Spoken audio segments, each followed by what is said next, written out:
Assalamualaikum warahmatullahi taala wabarakatuh. Hai, perkenalkan nama saya Rohmawati, NIM 20249610004, Prodi PIAUD. Pada video kali ini, saya akan membahas tentang sejarah bahasa Indonesia. Kalian pernah penasaran nggak? Dari mana sih asalnya bahasa Indonesia?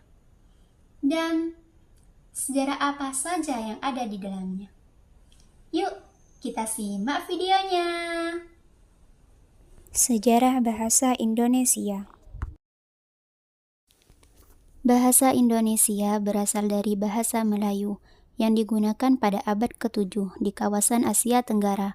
Bukti penggunaannya ini dapat kita lihat dari prasasti di Palembang tahun 683 yang penulisannya masih menggunakan bahasa Melayu. Sejak saat itu, bahasa Melayu ini dijadikan bahasa perhubungan antar golongan dan perdagangan di Nusantara dan mengalami perluasan hingga abad ke-17 ketika Indonesia diduduki oleh Belanda. Memasuki abad ke-20, masyarakat Indonesia merasa membutuhkan sesuatu yang mengikat mereka. Kemudian pada tanggal 28 Oktober 1928 yang bertepatan dengan Hari Sumpah Pemuda, secara resmi bahasa Melayu dijadikan bahasa pemersatu bangsa dan diubah namanya menjadi Bahasa Indonesia. Diterimanya bahasa Indonesia juga tercermin dari diadakannya Kongres Bahasa Indonesia atau KBI pada tanggal 25 sampai 28 Juni 1938 di Solo.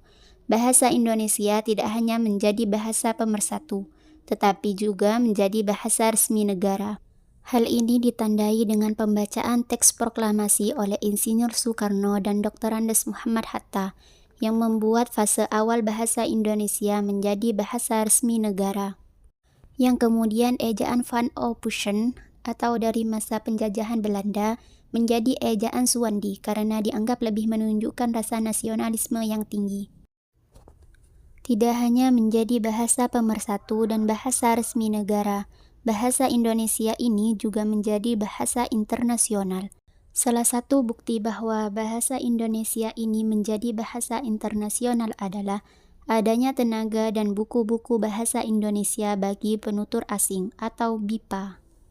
Bahasa Indonesia ini sendiri juga memiliki beberapa fungsi seperti menjadi lambang kebanggaan bangsa, lambang identitas nasional, alat perhubung antar warga, daerah, dan antar budaya, serta menjadi alat pemersatu suku budaya dan bahasa.